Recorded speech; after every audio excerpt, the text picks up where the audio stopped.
and I went long just after market open. Ended up stopping out for break even, and it was at the same time that um,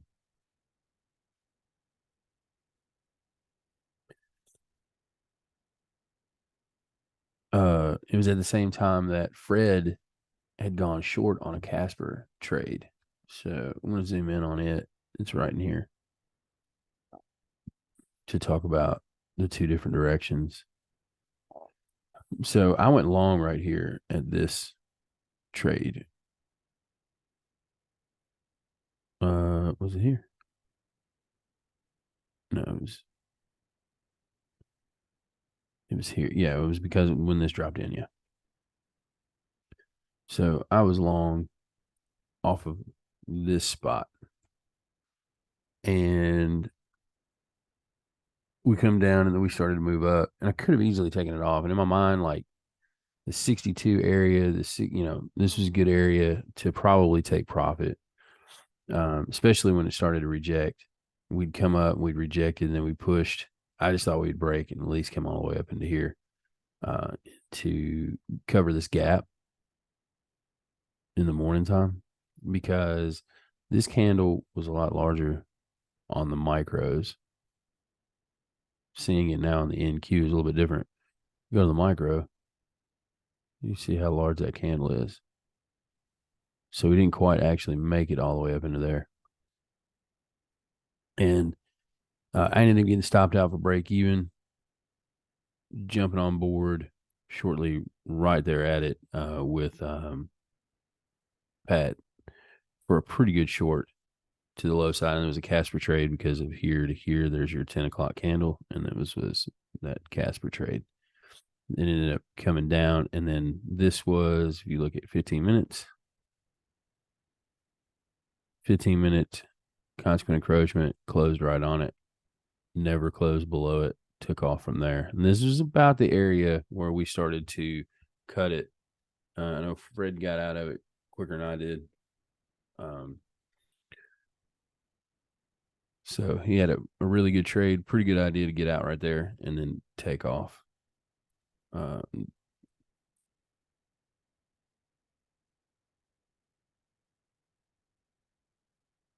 so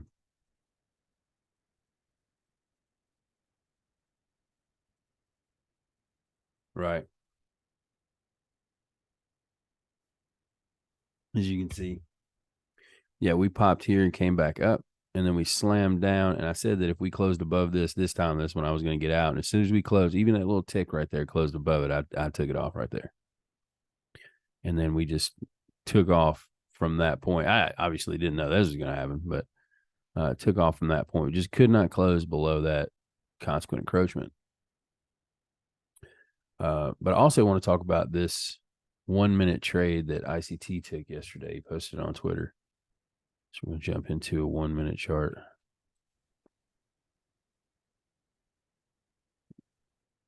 So here's your market open, slam down all the way into here. This is a really good run back up. This is a really good run back up after market open. Like I missed this. I wanted to actually trade this, but I was away. I was away from the computer at this moment. When I come back, we were already up into here. I wasn't going to chase it. But the ICT trade was based on this consequent encroachment here. And to me, it's kind of a stretch, but I'm not going to doubt the master in any way. This right here is just probably more experience than anything. Good morning, Fred. Good morning, Kyle. Price jumps up into here, slams back down. This is where I went long, right? This is the area in which I went long in. So you have to bear with me. Zoom has moved its tools. Normally I have them situated right here. They're all the way down here. I know y'all can't see them, but it's very annoying. So they apparently did an update, and I lost where my drawing tools are. But anyways, this is where I got in long. So I was in a little bit of a drawdown, and then we popped all the way back up into there. Let me figure out how to delete. Okay. Nope. Do this. Yeah. There we go. So, um, I got long here on this huge drop, and then the Casper trade set up right in there. And as the price started coming back up into it, this is where ICT entered his short trade somewhere up in here. Like when it rejected down, it wasn't like the perfect entry at the top, I don't think, but when this candle engulfed and came down, this is where he was getting in at. And I've told y'all, like, I love these candles right here, like that bucket candle, but I like them at support. And that's what happens when they go to resistance. They're more of a sell off and then a drop. So that's the reason I don't play them up here. I play them at support. But ICT's trade was here, and then he took profit at this low, which was down in here on that candle. Yeah, yeah, and that's a 1 minute chart, and it's consequent encroachment of that. Like it's just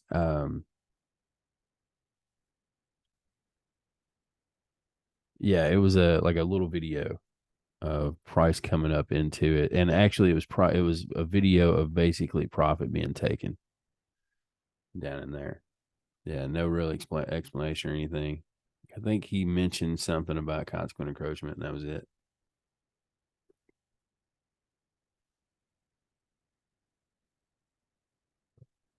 Um,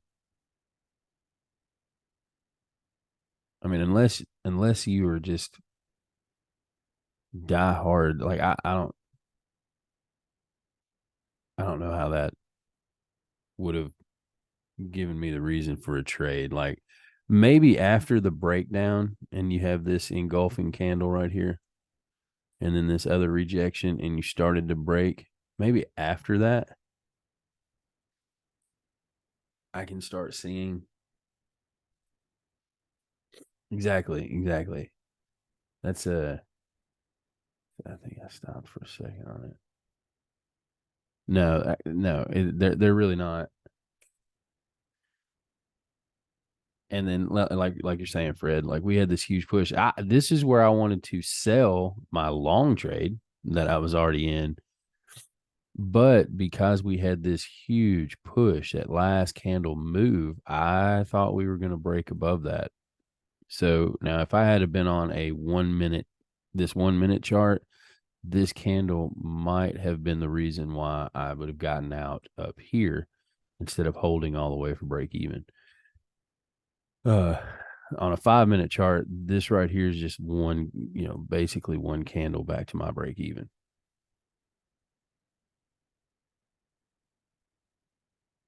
Exactly. Yeah, and this is practice, right? That's time in the market. That's his experience. And yeah, I'm not judging him by saying like he should not have taken this trade or, blah, nothing like that. It's just like for your regular Joe traders, even those that have been, studying him, this would have been a hard sell. This would have been the easier sell, right? We've got that break of structure. We started consolidating back up here. That would have been the easier sell. You're almost in that fair value gap there.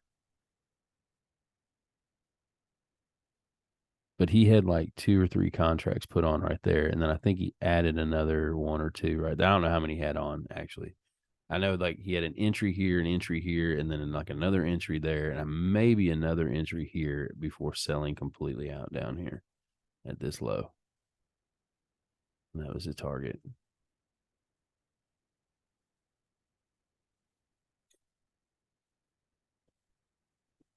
So, I mean, I do see liquidity line right here, right? It's a pretty good channel.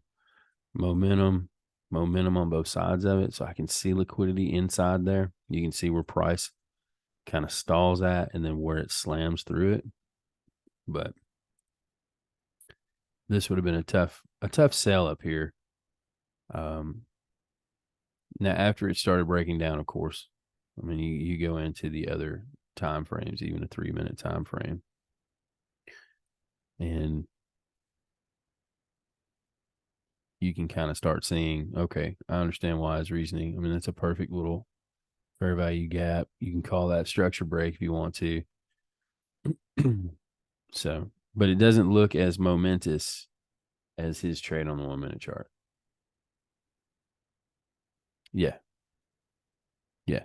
This is definitely an area of like resistance, right? You go to the left here. That's this line right here is the mean threshold of this larger candle. And the fact that we, got up, sold off, got up here, sold off again, that would have been more textbook right here. Fair value gap, rejection of this area, and this mean threshold.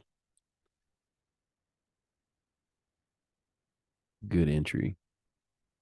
Good move. Second entry.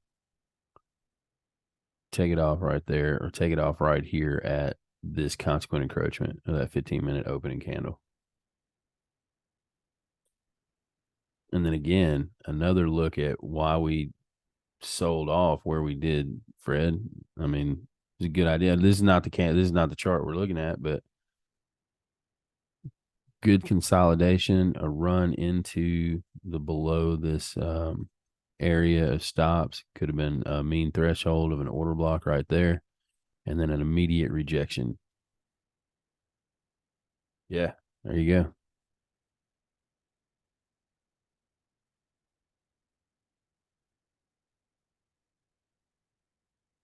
All the way back to right there.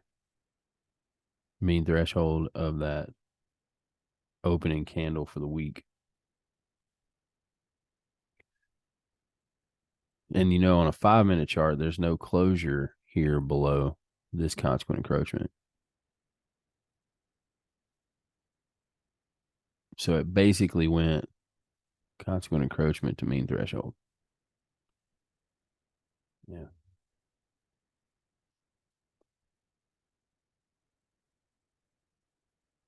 So a good breakdown of this day. Pretty choppy, right? Great momentum at times, but no consistent push through certain areas. Um, if you shorted the open, well done. If you were patient enough to wait for this bounce right here and catch that run up, then that was good too.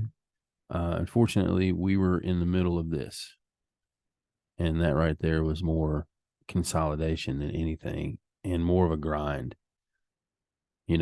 With the Casper trade, you were in at around 28, I think it was, which would have been somewhere up in here.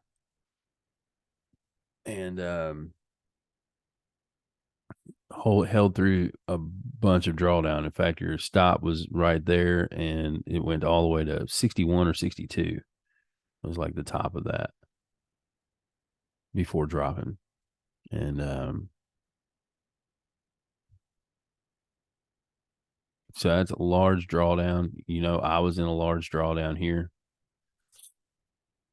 So, and then when I jumped on the Casper trade, it was the second shot. Actually, I think it was somewhere right in here.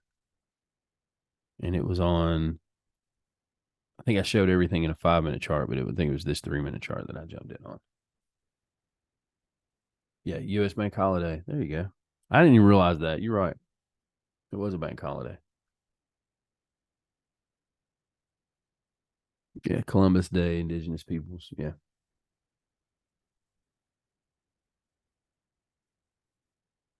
And today we've got Lagarde speaking. Tentative time, don't know when that's happening. And then Waller, FOMC, speaking at 1 p.m. this afternoon. So really nothing on the news today. So tomorrow, PPI, FOMC minutes, and then Thursday, CPI. And honestly, Friday is going to be a big day. Thursday night at 9:30, you got China coming out with its PPI and CPI at the same time. And then you're going to wake up to Bailey speaking, which is Bank of England at 4 a.m., Lagarde and Harker are speaking at the same time at 9 a.m. And then at 10, you've got consumer sentiment, inflation inspection expectations. Like, so Friday might be a news driven day, choppy, but a news driven day. So,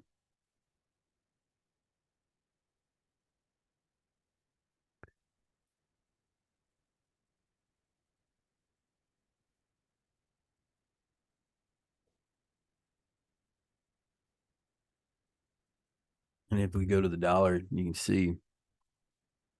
So here's that. Oh, let me get this over. So here's that huge run up. It's been happening since mid July. I've been like, this is not a good run up. This is, this is taking its time. I don't trust it and blah, blah. It just keeps going for like 4 months. Yeah, it was a good call on my part.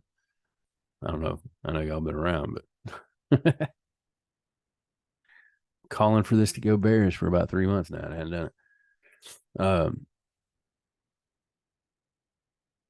And we're starting to kind of get this breakdown, but notice how it's not momentous at all. Like the biggest momentum was right here, and I think that was news Friday.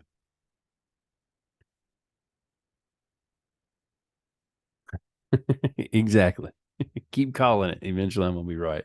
You just gotta start making some videos about it. Just keep calling for like the crash, the greatest crash in the history of man. Eventually, the dollar is gonna die. Um, yeah, thought I was right here, and then we just took off. Consolidation took off.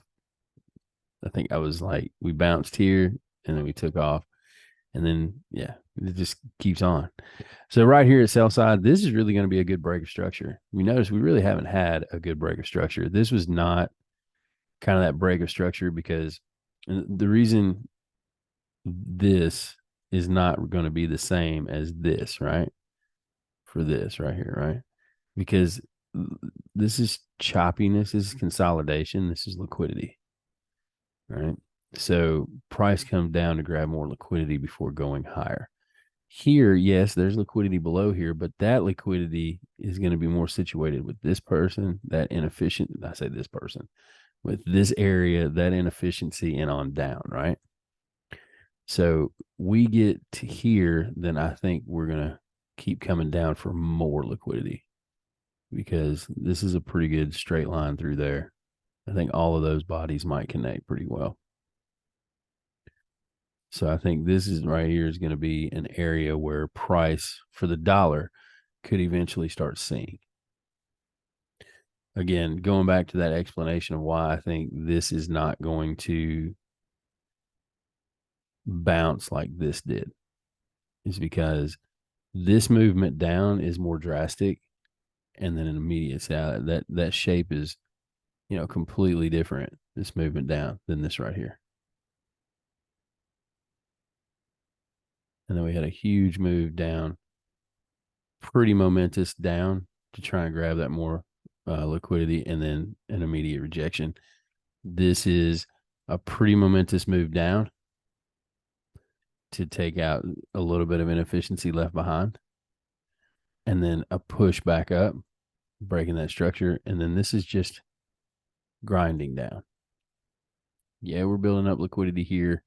And I'm not saying there can't be a wick like that moving in. Let me clear that up just a little bit. And let me move the chart down just a little bit.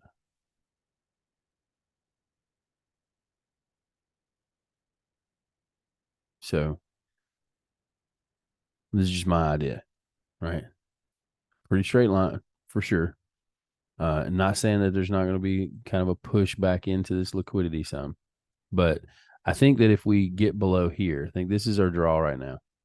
And I think if we get below here and we start tapping into some of these areas, then I think we come back and then continue further into this area. Now it's gonna have to prove that a lot to me. And we do again have news, PPI and CPI in the next couple of days. So again, none of this matters for the most part. I'm just saying. like this type of a pullback looks way better for a further drawdown or a further pullback than this did.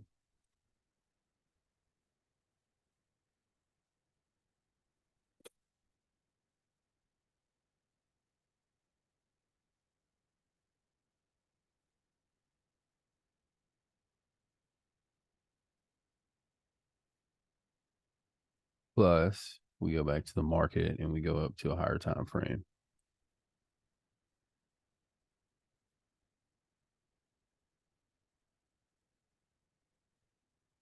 We're starting to push and break structure. Right. Broke structure, come back down for that inefficiency, got into here, and then we busted out yesterday afternoon. So some continuation could possibly happen. I do like that. Hmm. Like this more.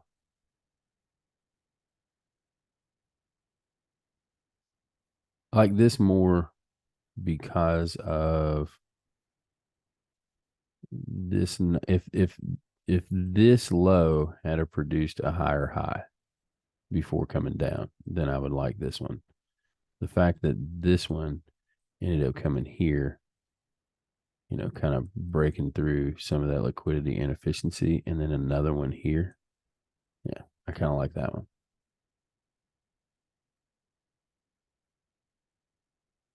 And then we had a higher low to the right of it as well.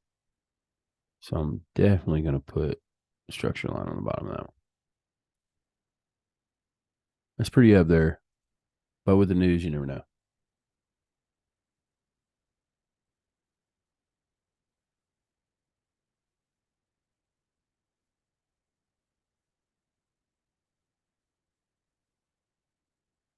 As price starts getting closer to that one, I'll probably put another one right here. Because again, this one came down, sucked up some liquidity, and then made a higher high. So probably put one right here too. Not right now.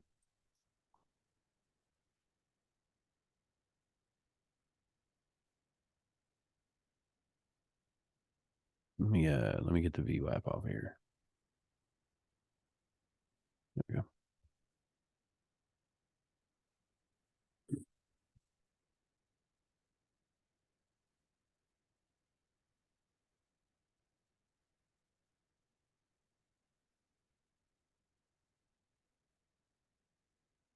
We have inefficiency we come down and get, but I mean, honestly, it's just gonna.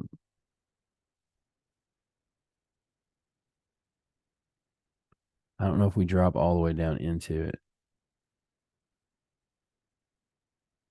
because I mean the dollar is fading pretty hard here, and the market is not driving. Like it's doing okay. We're still going north, but more sideways than anything.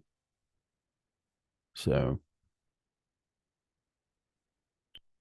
might get a little push down into liquidity, and then I would like to see it continue today.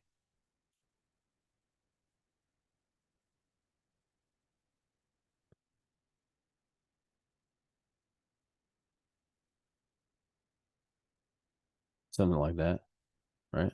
Sideways, a little push down, and then a break. The 1 hour chart looks way better than all that junk yesterday we traded in.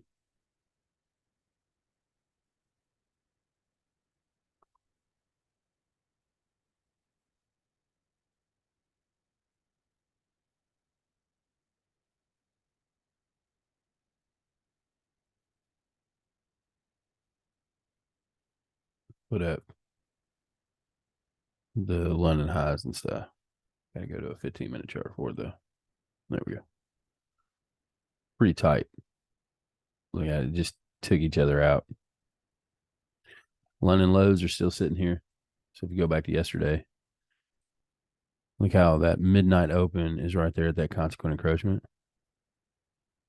That's what it didn't close below. But how we took out Asia high, Asia low, swept it, and then took out the highs and lows again of the Londons.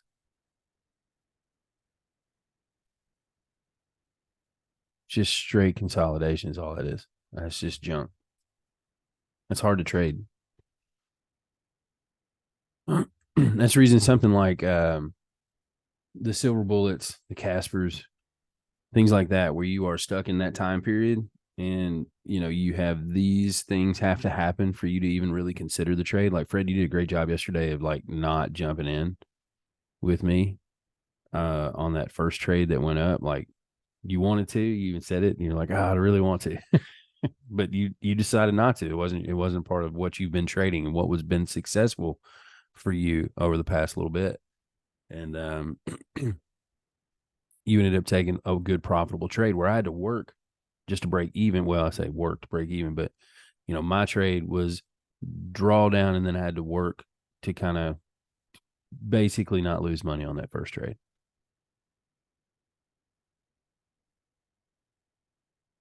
And then when your trade came in, it was a clear trade. I mean, you were in drawdown. You were in drawdown here.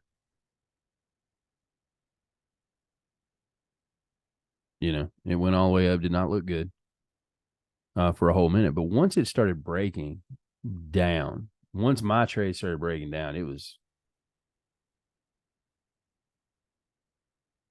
yeah. Once it started breaking down, though, like, and the thing is, too, this might be something, I mean, not to look into, but, keep in mind is the amount above the fair value gap of entry. So this area, if you apply that to where you didn't, where you took off or where it bounced from, guarantee that's it. That basically comes close, if not all the way to your profit. So, and if you take in from where your entry is to there, I know for sure it does. So,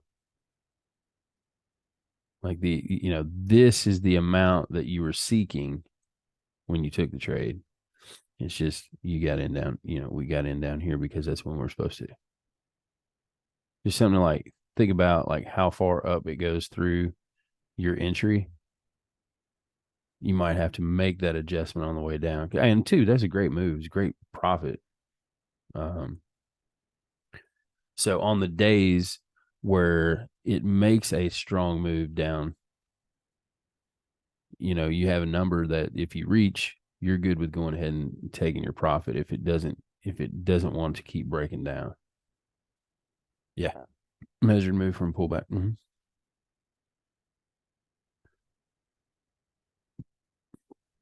And speaking of, that's another reason why I ended up getting into this long trade right here, or was confident to get in that long trade right there, because if go here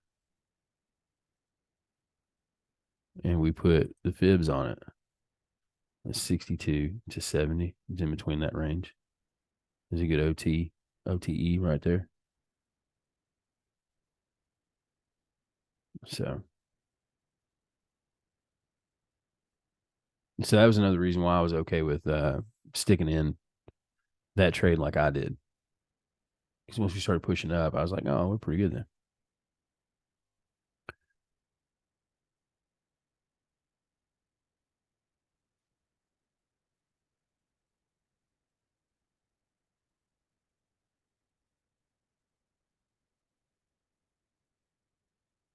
Yeah, 5 minute chart. God, that looks so good right there. It's a little push down and that immediate rejection. See, that's a trade that I've been taking. And if I'm at school and I'm distracted during a lot of this action, I might get into that.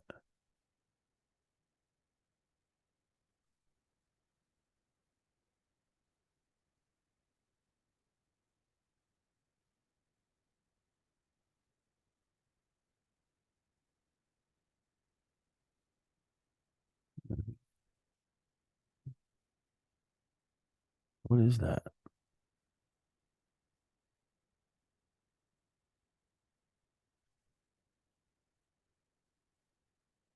Like, is that a part of?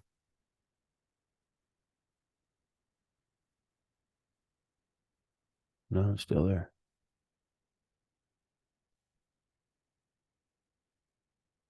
As if I've got like an alert set. I did. Okay. That must have been from a long time ago. Okay. Yeah. You pay multiple times cash gets profitable. It fails to meet the 2 to 1. Right. Right. But the good thing about it is usually with the Casper, your 2 to 1 is like, you know, 80 points. So like you can be happy with 50. Yeah.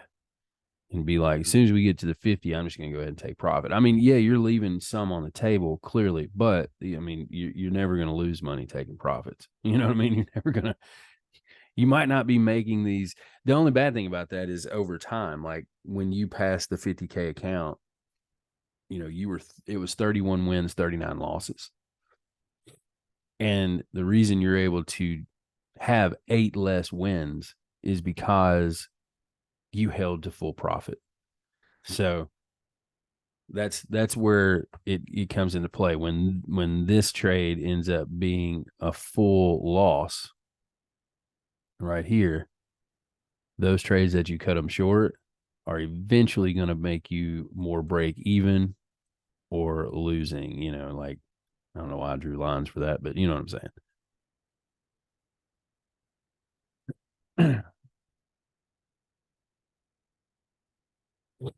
But in this case, you can walk away going, yeah, momentum just died right here. Right. You had the consequent encroachment right there. Momentum just died. So, I mean, quite honestly, it's okay to go ahead and take profits on a trade like this, knowing that if on the next trades, if momentum, we do get this little pull and then momentum takes you, you're going to end up taking full profit.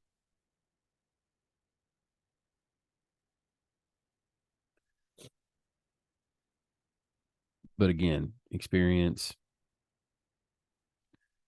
time with it. You're still fairly new to that, to using it and trusting it. So,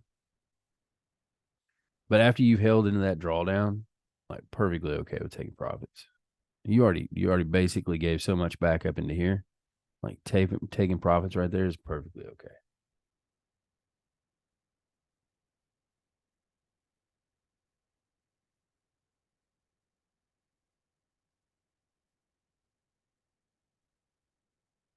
It's like also with my trade, if I don't manage my stop loss, I take a full loss here and then some. Even though price ended up working out where I wanted it to go, I mean, hours later, you got to manage your stop loss. You manage your risk. And I think that's what you did right there. You just managed your risk. You come back and you stick to the plan and you watch price. And if price is not showing you a continuation of this move that you're trying to trade, get out. Same way if let's say price doesn't come all the way down here and it kind of bounces right here, right? You're in a small bit of profit and it starts to give you a pattern like this up here, and you just know that this pattern is going to turn against you. Just go ahead. I mean, like, there's no shame in cutting that trade, waiting for the next one. Yeah,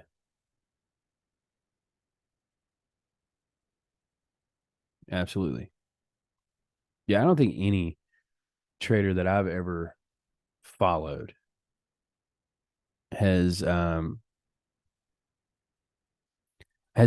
ever said like you 100% have to. It's either all or nothing. Like I don't think any trader's ever said that. Can on a consistent basis, like maybe on a trade or two that they just felt like, yeah, we're coming all the way to where I think we're going to, so I'm not touching it. But for the most part, yeah, all of them are like take profits. So I mean that's definitely a psychological thing when it comes to your trading, but it's definitely an experience thing. And again, it goes back to me talking about it's great to have a plan, but it's even better to learn to deviate from that plan when necessary. Like, and there's nothing that you can write down that is going to tell you when to deviate. That just comes with experience and practice and reading the markets and candlesticks, and you know, there's nothing anybody can say like, to get out here.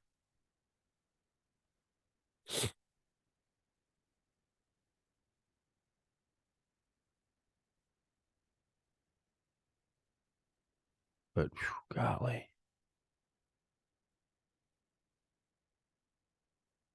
that's a crazy move in the afternoon yesterday. But let's see if we give any of it back this morning. Yeah, looking at this 5 minute, yeah, man, definitely we're gonna get a pullback. Yeah, especially no news. Yeah, you got to figure out the liquidity, right? So we got some pretty good liquidity at these tops right here. You can stretch it on there if we don't break above it. But I like that straight line.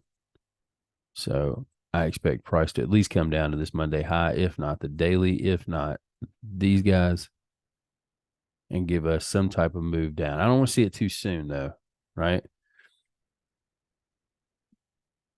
If we start coming down like right now, then I would expect a further pullback at opening. Like if we start digging into this and then we start breaking back up, then at opening, I would expect a further pull down. And then I don't know what's going to happen.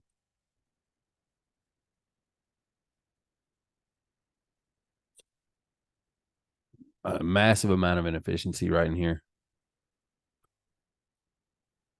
And we're building up liquidity to the low bottom side. I know that we've got here, here, and here. Well, not there, but here. And we're starting to build that right now. But to me, this area, this grind to the upside is creating that huge pool. You know, you still got a little bit right in here that hasn't quite been completely tapped out. I don't know. That might have already gotten it. But this big pool area where I think price should be able to come down. But again, I don't want to see it too early.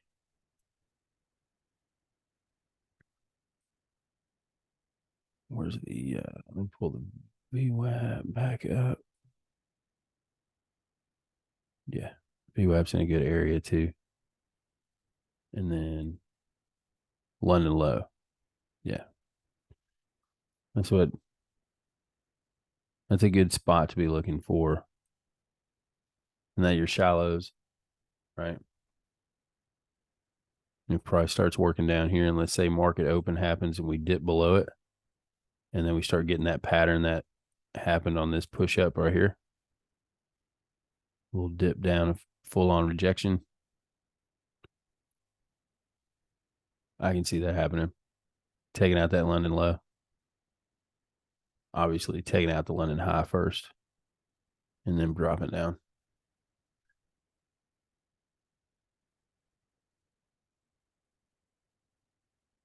So I think that's today.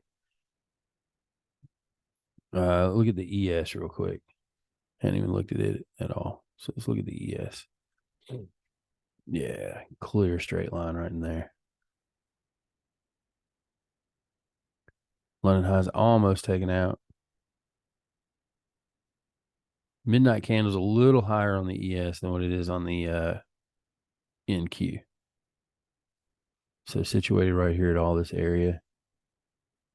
So that might be a hard push through when the NQ is dropping all the way down into the London lows, if that happens. The ES might just be situated inside this area. We might not see the London lows taken on the ES.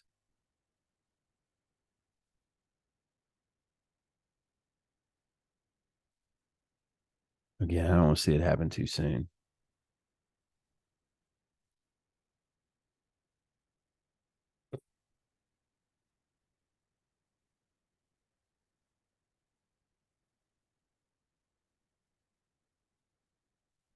That could possibly set up for a really good Casper on the NQ. But a Casper long, not short. Yeah, bullish. if we can hang on to this liquidity until close to market open, and then we dip down below the London lows and we get that pattern, that Casper right there around 10 o'clock, right there. And then it go target those highs right there.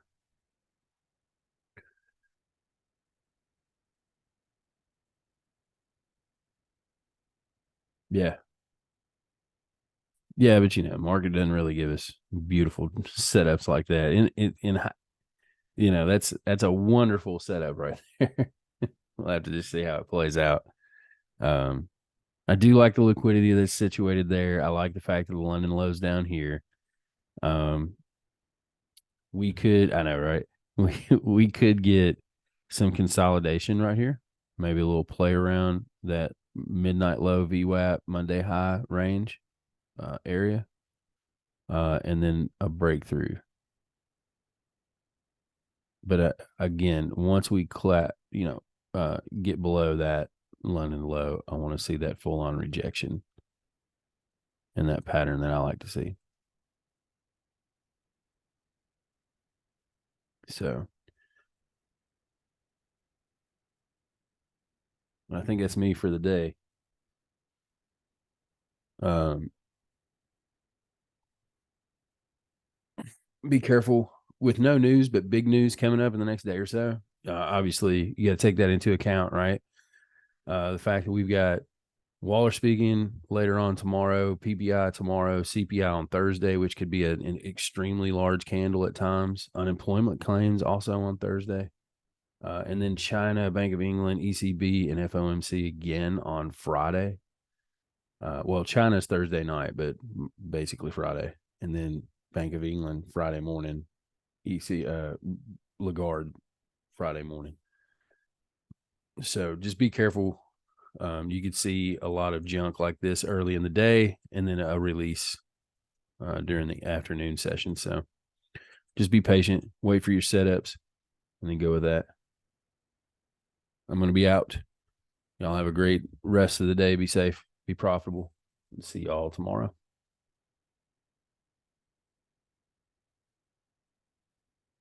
Appreciate y'all.